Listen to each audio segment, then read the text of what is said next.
네, 이제 마지막으로 마이크로소프트 디펜더 4 엔드포인트에 대해서 말씀드리도록 하겠습니다. 마이크로소프트 디펜더 4 엔드포인트는 이제 OS 영역의 악의적인 공격이나 데이터 침해를 감지하고 차단하고 분석하는 솔루션이라고 이해를 해주시면 됩니다. 첫 번째로 윈도우즈 10에는 기본적으로 탑재가 되어 있고요. 그렇기 때문에 뭐 추가적인 배포나 인프라가 필요가 없고 항상 이제 최신의 버전 상태가 유지가 됩니다. 그렇지만 사실 윈도우즈 10뿐만이 아니라 그 하위 OS는 8.1이라든지 윈도우 서버 제품에도 구성이 가능하고요. 2019나 윈도우즈 10은 별도로 구성할 필요가 스크립트 실행 외에는 없지만 그 하위 OS 같은 경우에는 별도의 이제 센서 프로그램을 설치한 후에 구성이 가능합니다. 그리고 지금은 윈도우즈 위주로 말씀을 드리지만 사실 맥OS, 리눅스, 안드로이드, iOS 등에도 구성이 가능합니다. 두 번째로 이제 행위 기반 침해 감지라고 되어 있는데 사실 알려진 악성 코드의 경우에는 뭐 모두 구성되어 있겠지만 안티바이러스 프로그램에서 1차적으로 차단을 하게 됩니다. 차단을 하고 그렇지 않은 경우에 이제 추가 동작이 일어나게 되는데 이런 알려지지 않은 악의적인 침해를 감지를 하고 경고도 해주며 이런 내용에 대해서 자동 분석하는 기능까지 포함이 되어 있습니다.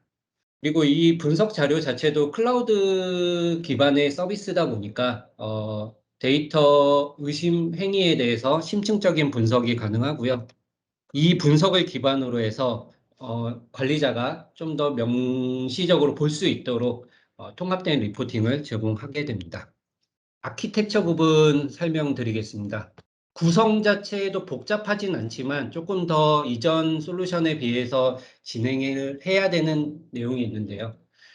이 조직의 디바이스에 이제 온보딩이라는 작업, 그러니까 장치를 등록하는 거죠. 등록하는 작업이 필요한데 기본적으로는 스크립트 실행을 해서 등록을 하는 것이지만 이걸 배포하기 위해서는 인튠이라든지 아니면은 시스템 센터 또는 그룹 정책, AD 환경에는 그룹 정책 등을 이용해서 배포를 할 수가 있고요. 그렇지 않은 경우에도 만약에 배포할 수 있는 서드파티 솔루션이 있다면 이 스크립트만 배포를 해주게 되면 장치가 등록이 되게 됩니다. 이 등록을 한 이후에는 이 조직 디바이스의 이상 동작에 대해서 MD4 엔드포인트에서 분석을 하고 이 결과를 볼 수 있습니다. 뭐 여러 가지 이 기술에 대해서 잠깐 오른쪽에 설명을 해놨는데 아마 EDR이라고 많이 들어보셨을 수도 있습니다. 엔드포인트 감지 및 대응이라는 기술인데 이 별도의 솔루션을 사용하는 것도 있으실 겁니다. EDR은 지능형 위협에 대해서 탐지, 조사, 그리고 대응까지 하게 되고요. 또 고급 헌팅이라는 기능을 이용해서 내가 원하는 정보만 추가적으로 별도로 내보내기를 해서 더 심층적인 분석을 할 수 있는 기능이라고 이해를 해주시면 됩니다. 그리고 위험 및 취약성 관리, TVM 같은 경우에는 각 디바이스가 어떤 취약점이 있는지를 레포팅을 해주게 되는데요. 뭐 업데이트 설치, 어떤 프로그램이 설치되어 있는지, 이 프로그램이 안전한지, 뭐 이런 부분에 대해서도 관리를 해주게 됩니다. 차세대 보호, 네트워크 보안 경계에 대해서 이제 차세대 보호 기술이죠. 이건 눈에 보이지 않지만 기술이 적용이 되어 있고요. 그리고 공격 표면 감소, ASR 같은 경우에는 표면 자체, 공격을 받을 수 있는 범위 자체를 줄여서 최소한의 공격을 받을 수 있도록 표면을 감소시킬 수 있는 정책을 구성을 할 수가 있습니다. 그리고 마지막으로 AIR 같은 경우에는 자동으로 조사 및 수정인데 관리자가 정말 많은 디바이스가 뭐 많게는 1000대, 2000대 이렇게 갈 수가 있는데 이런 경우에 관리자가 하나하나 선택을 해서 이건 차단할 건지 어떻게 할 건지를 전부 다 관리하기가 어렵기 때문에 자동으로 조사를 해주고 이에 대해서 완화 조치도 해줄 수 있는 기술입니다. 그 다음이 이제 마지막에 데모인데 이 데모 슬라이드는 그냥 참고용으로만 봐주시고요. 지금부터는 제가 포털에서 각 기능에 대해서 좀 더 궁금하실 수 있을 것 같아서 기능에 대해서 설명을 드리도록 하겠습니다. 먼저 배포 부분을 먼저 잠깐 설명드리겠습니다. 여기 설정의 온보딩 메뉴를 보시면은 어떻게 윈도우 7이나 8.1, 10, 하위 뭐 서버 OS 그리고 2019 아까 말씀드린 macOS, 뭐 리눅스 서버 등 다 구성이 가능하고요. 각 리눅스 서버를 클릭하게 되면 어떤 식으로 온보딩을 할 수 있는지 자세히 설명이 되어 있습니다. 스크립트로 할 것인지 아니면 리눅스를 관리할 수 있는 도구로 진행을 할 것인지 여기서는 뭐 내용이 각각 다 다르기 때문에 윈도우 10 기준으로 일단 설명을 드리도록 하고요. 이 로컬 스크립트라는 것을 다운로드를 하게 되면 그 다운로드한 파일을 해당 PC에서 실행만 해주면 바로 등록이 진행되고 이후부터 감지를 하게 됩니다.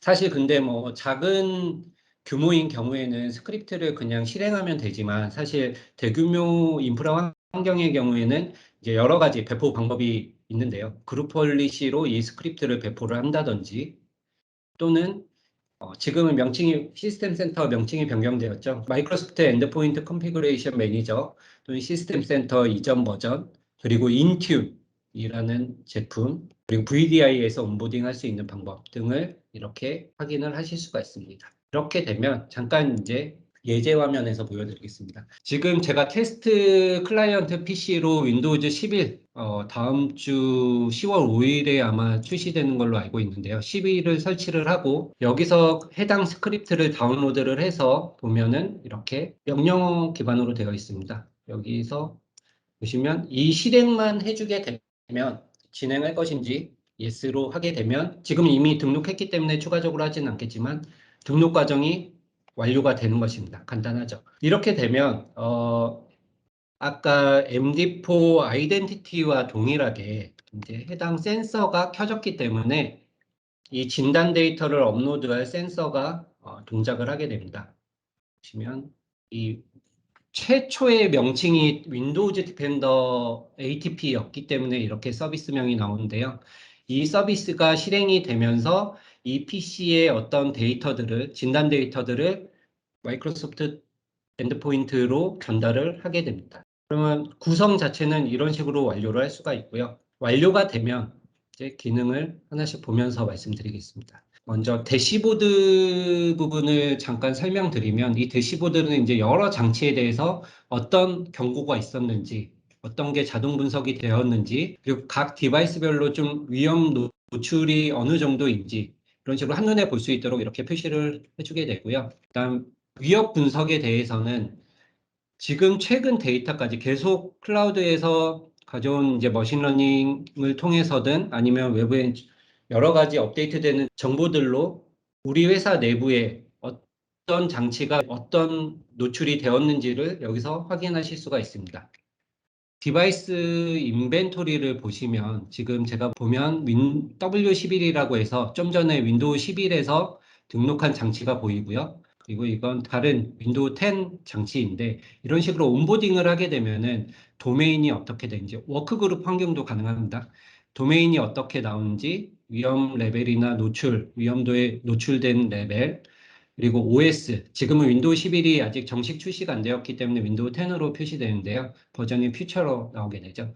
그리고 헬스 상태가 지금 정상적으로 정상적인 상태인지도 나타나게 되고요. 그리고 온보드 되었는지 여부와 마지막으로 디바이스에서 업데이트된 시간 이렇게 표시가 됩니다. 여기서 하나 장치를 클릭을 해보겠습니다.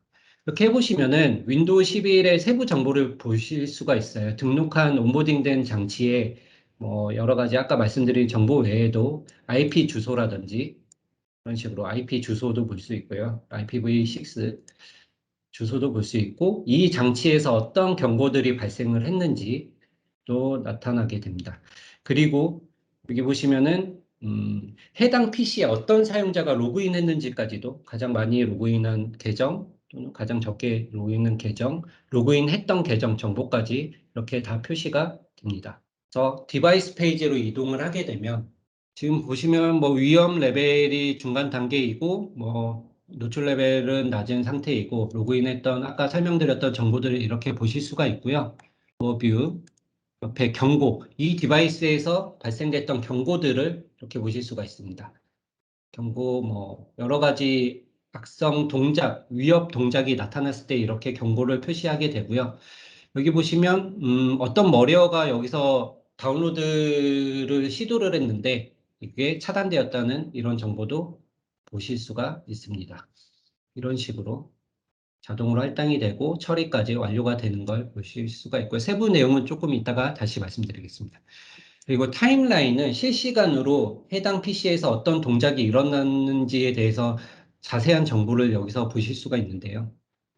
보시면 가장 최근 뭐 팀즈 프로세스가 실행이 되었다거나 어떤 모듈을 로드를 했다거나 또는 어떤 IP, 그러니까 네트워크적으로 어떤 사이트에 접속을 했는지라든지 프로세스의 동작, 그리고 레지스트리가 수정됐다면 레지스트리에 대한 동작, 이런 정보들이 모두 기록이 되게 됩니다. 파워쉘이라든지 제가 이제 여러 가지 테스트를 하다 보니까 이렇게 기록이 많이 남아 있는데 팀즈에서 어디서 뭐 마이크로소프트 서버겠죠? 여기로 뭐 연결이 됐다.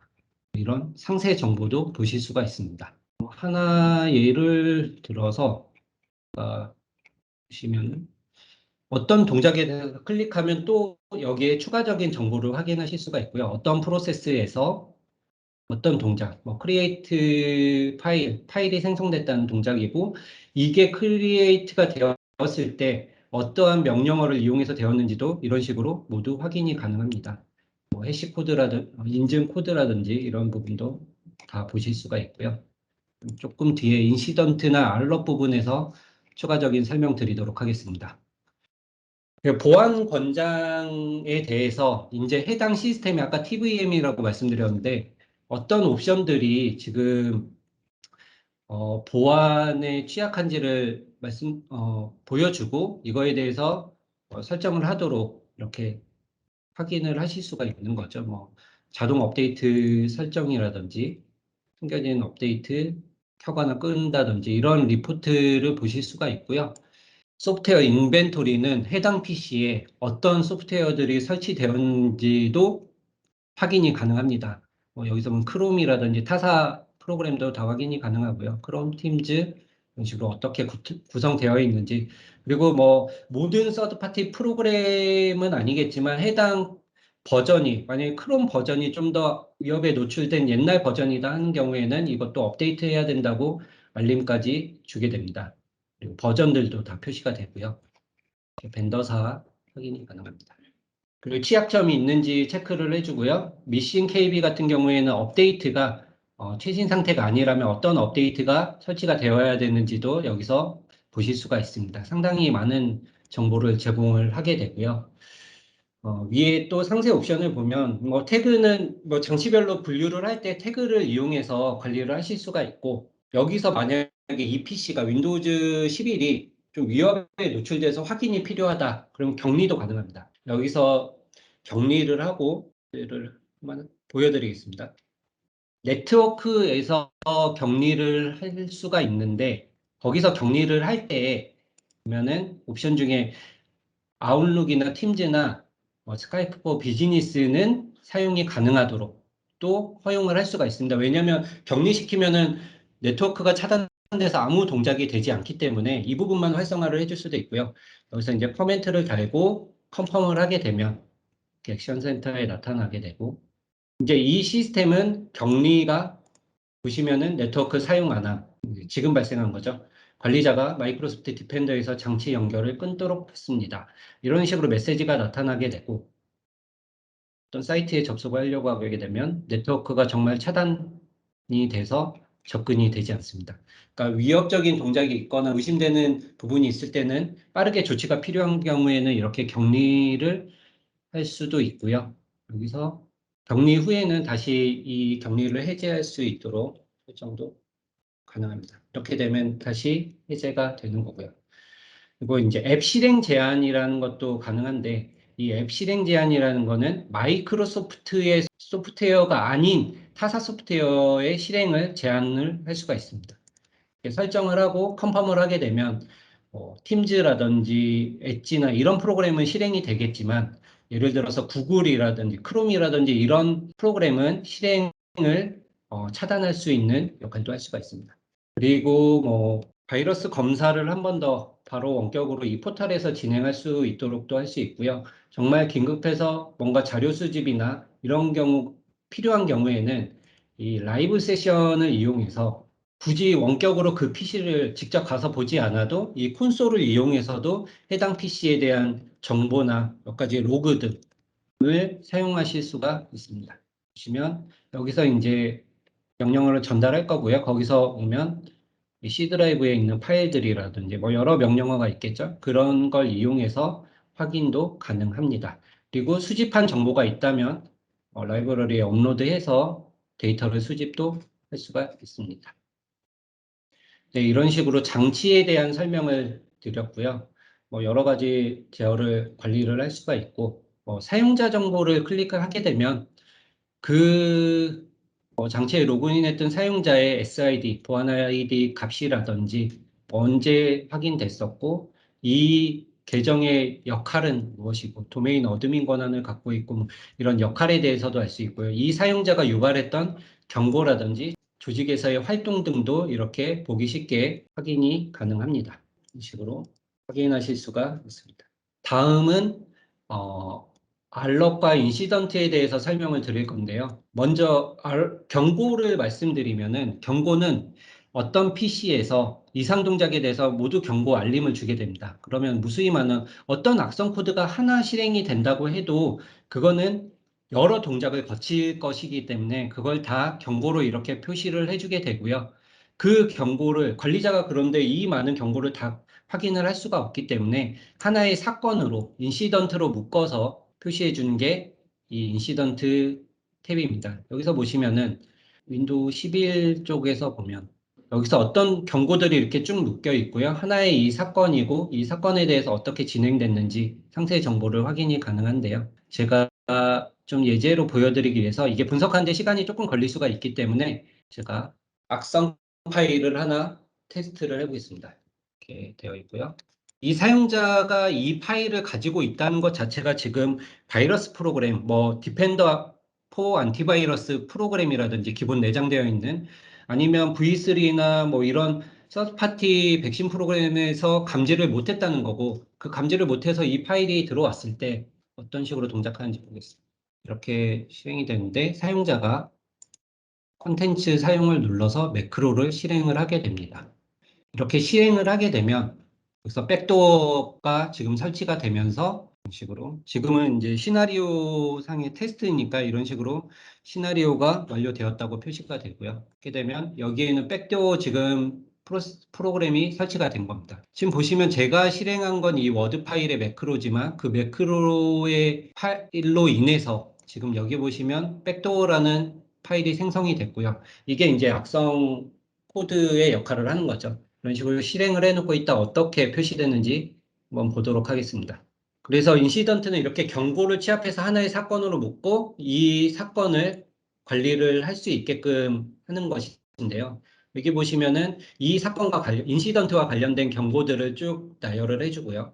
필요에 따라서는 각 경고를 확인을 해야 되기 때문에 이렇게 묶어서 보여주는 거고 여기서 하나를 좀 클릭해 볼게요. 의심스러운 파워쉘 커맨드 라인이 있었다라고 나오고 여기서 정보를 보시면은 이 파워쉘의 명령어가 어떤 식으로 실행되었는지도 실제 사용자도 모르고 관리자도 이걸 확인하기 위해선 매우 시간이 오래 소비가 될 텐데 이런 식으로 간단하게 파워쉘이 어떤 프로세스에서 어떤 명령어로 지금 실행이 되었구나라는 거를 알기 쉽게 표시를 해주게 됩니다. 그리고 옆에 쪽에 보시면 인시던트 번호라든지 이 디텍션 소스라는 건 이게 EDR 아까 말씀드린 EDR 솔루션에서 탐지를 한 것인지 행위 기반이죠, 여기서는. 근데 아까 말씀드린 것처럼 만약에 이게 백신 프로그램에 의해서 자동으로 처리가 되었다면 이 소스는 백신 프로그램으로 나올 것입니다. 그래서 어떤 기술에서 이걸 탐지를 했는지, 그리고 이런 동작에 대해서는 어떤 악성 코드에 대한 정보가 있는지를 이렇게 다 표시를 해주게 되고요. 어떤 PC에서 했는지.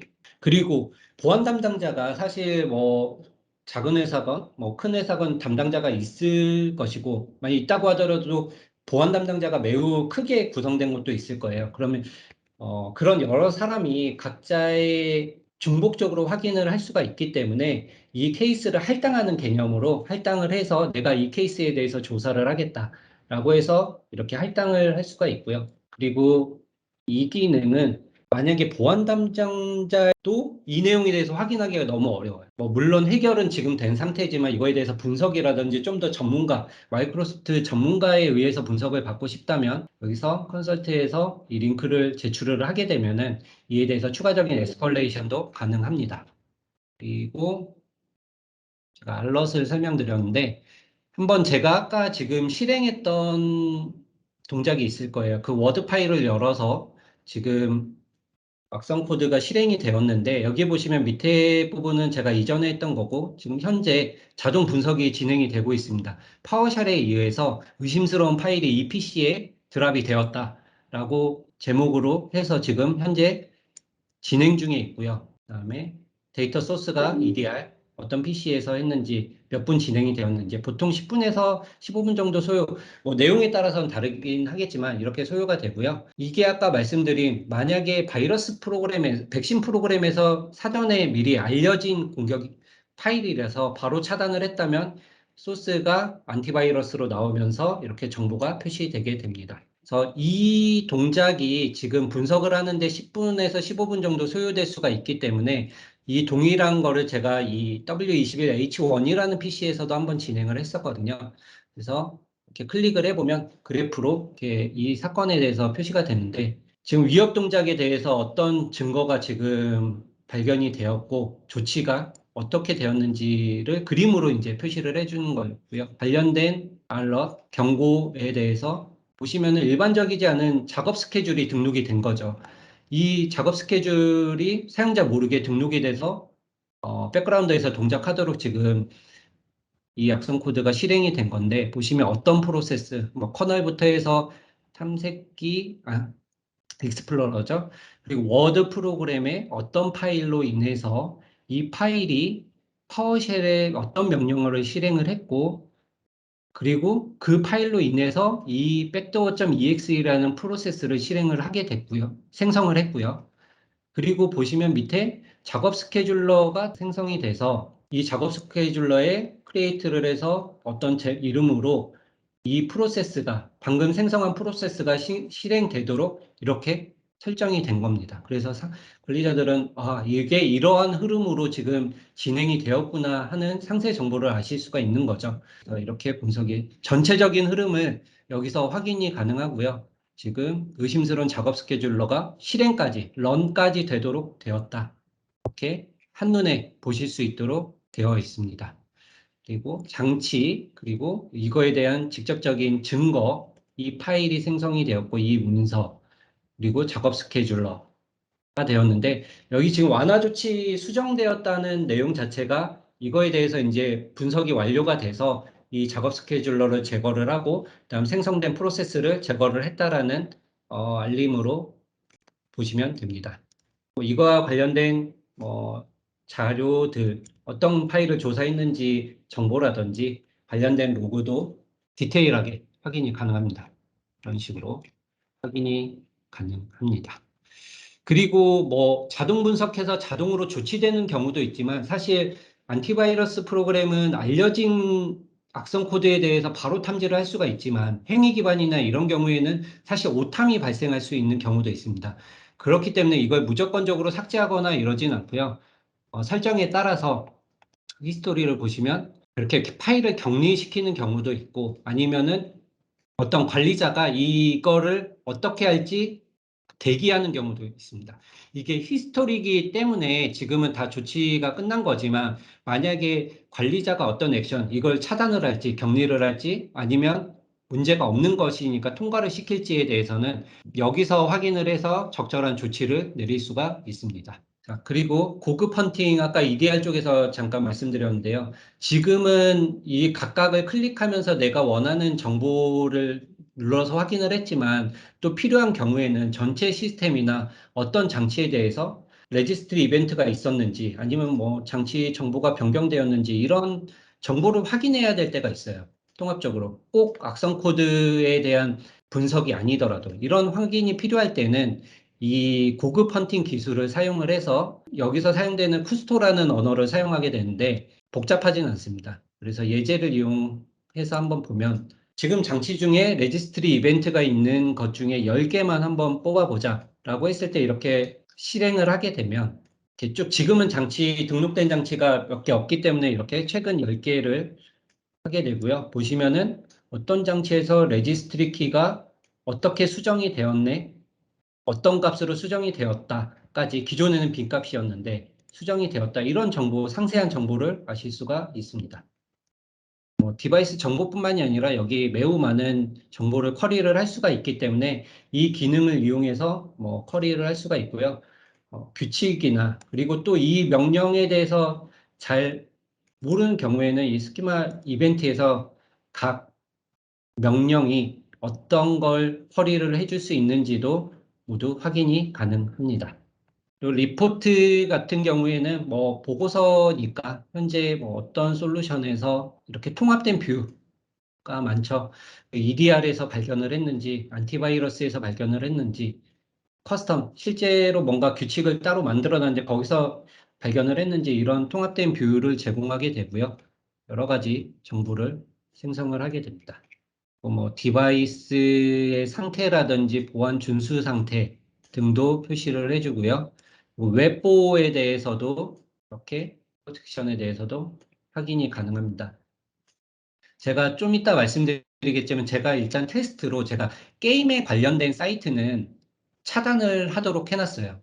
그렇게 되면 이 레저 섹션에서 게임에 관련된 사이트를 차단하도록 했는데 이 PC에서 지금 넥슨.com, 한게임.com, NC소프트, 이런 사이트들이 접근을 시도했었고 이 부분이 차단되었다. 이런 걸 또 리포트를 볼 수 있고요. 어떤 PC에서 시도를 했는지도 정보 확인이 가능합니다. 그리고 취약점 디바이스 트렌드나 이런 부분도 확인이 가능하죠. OS 버전별로 이런 식으로 나눠져 있고요. 파트너 어플리케이션. 여기서는 이제 파트너 어플리케이션에 꼭 MS 제품이 아니라고 하더라도 해당 정보를 연동해서 이 로그 데이터를 전달을 한다든지 아니면 그쪽에서 가져온 로그 데이터를 여기서 분석을 한다든지 이런 연동 기능이 있고요. 스플렁크라든지 아니면 큐레이더 이런 많이 들어보셨을 텐데 그 MS 제품인 센티널에도 여기서 수집한 로그를 센티널에 전달을 해서 통합 관리를 하실 수가 있고요. 여러 가지 파트너 연동 가능한 파트너 프로그램들이 있습니다.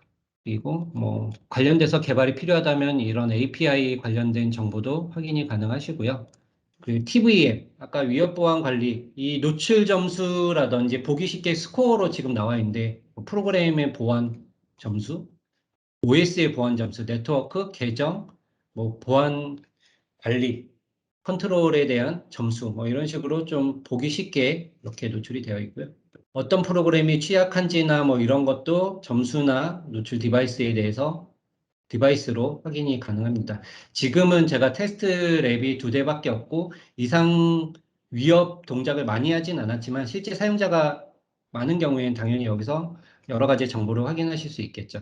그리고 아까 그 장치 디바이스 쪽에서 확인한 내용들에 대해서도 여기서 통합적인 뷰로 보실 수가 있고요.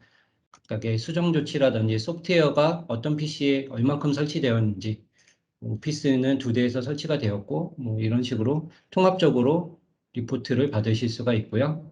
취약점 있는지, 이벤트 타임라인, 최근에 발생했던 타임라인을 종합적으로 볼 수 있는 메뉴입니다. 그리고 이건 평가 랩에 대한 부분은 일단 건너뛰고요. 제가 지금 아까 워드 문서로 테스트한 건 여기서 시뮬레이션, 백도어 프로그램을 다운로드해서 실행하는 걸 이 시뮬레이션을 통해서 진행을 한 거고요. 그러면은 여기서 세팅 부분을 좀 더 보겠습니다. 데이터 보존 기한은 180일입니다. 기본적으로 최대가 180일이고 6개월간 보존이 가능하고요. 현재 데이터 스토리지 위치는 US, UK, 유럽 이렇게 설정이 가능합니다.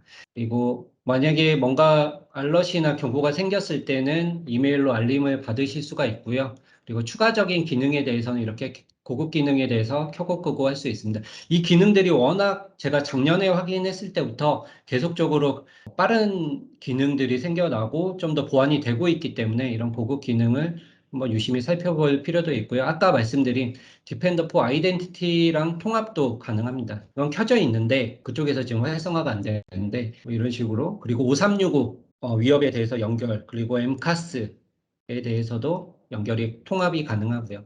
자동으로 조치를 할 것인지 아닐 것인지에 대한 설정인데 이건 아까 말씀드렸습니다. 각 디바이스를 그룹별로 묶고 이 디바이스 그룹은 자동 조치 아니면 이 디바이스 그룹은 좀 중요한 인물이기 때문에 자동 조치는 하지 않고 관리자가 확인하도록 이런 설정이 가능하고요.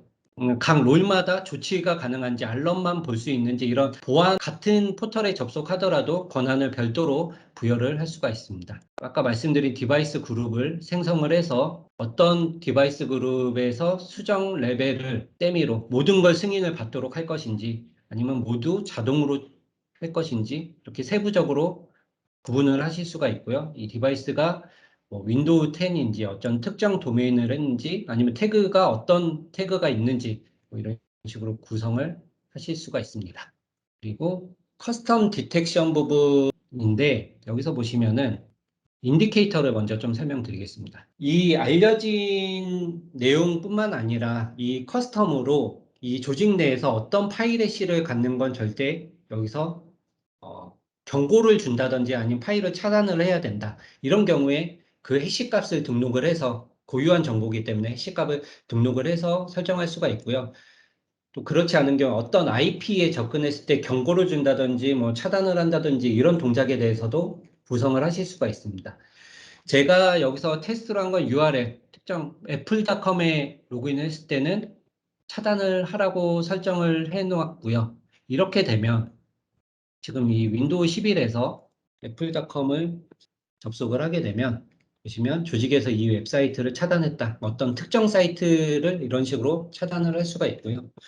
추가적으로 아까 제가 게임 사이트들을 차단을 했다고 했는데 블리자드 한번 사이트를 가볼게요. 블리자드 사이트를 접근을 해보게 되면 게임 사이트죠. 워낙 방대한 양이 있으니까 게임 사이트는 이런 식으로 게임 사이트에 대해서 접근이 거부되는 이런 동작도 확인하실 수가 있습니다. 그리고 인증서 기반으로도 이렇게 표시기를 만들 수가 있고요. 아까 말씀드린 게임에 대해서는 여기서 뭐 꼭 게임뿐만이 아니라 뭐 여러 가지 정책을 구성하실 수가 있어요. 성인 컨텐츠 아니면 네트워크 트래픽을 많이 유발시키는 사이트 그리고 뭐 법적으로 좀 문제되는 내용들 죠 여기서 게임을 선택한 거고 채팅, 뭐 소셜 네트워킹 이런 식으로 분류되지 않은 이런 카테고리에 대해서 사이트를 선택할 수가 있는데 이거는 뭐 별도로 설정하는 게 아니라 마이크로소프트 데이터베이스 기반의 이제 정보들을 가지고 차단을 하게 되는 거고 만약에 거기에 추가적으로 좀 내부에서 필요한 내용이 있다면 아까 인디케이터에서 이 사이트는 허용을 해줄 수도 있고 아니면 이건 추가적으로 차단을 하실 수도 있습니다. 범위나 이런 걸 지정을 디바이스 어떤 그룹에 적용할 건지 이런 식으로 설정을 하실 수가 있습니다. 뭐 자동 업로드 같은 경우에는 파일 분석을 위해서 어떤 파일을 자동으로 업로드할 건지에 대한 설정이라든지 그리고 분석을 할 때 어떤 특정 폴더는 여기서 예외 처리를 하고 싶은 경우도 있을 거예요. 클라이언트 PC에서. 그런 경우에는 이 폴더는 예외 처리하도록 설정을 하실 수도 있습니다. 오프보딩은 온보딩과 반대로 어떤 장치를 제거를 할 때, 등록한 장치를 제거를 할 때 이 패키지를 사용해서 배포를 하게 되면 되고요. 일단 제가 여기서 설명드릴 수 있는 내용에 대해서는 간략하게나마 대부분 설명을 드린 것 같고요. 잠시만요. 아까 아직 분석이 진행 중인데 여기 이건 수정조치 9분 동안 지금 머신러닝 윈도우 11에서 아마 아까 실행했던 내용인 것 같은데 윈도우 11에서 풀 오토메이트 레벨로 실행을 했고 증거를 찾아서 제거까지 완료했다라는 내용을 확인하실 수가 있고요. 여기 보시면은 제가 별도의 동작을 하지 않았음에도 아까 생성됐던 프로세스가 하나 있었잖아요. 그 프로세스가 격리된 거를 확인하실 수가 있습니다. 여기 보시면 관리자에 의해 차단이 되었다라고 이렇게 경고 알림을 주면서 해당 프로세스는 정상적으로 격리가 된 걸 확인하실 수 있습니다.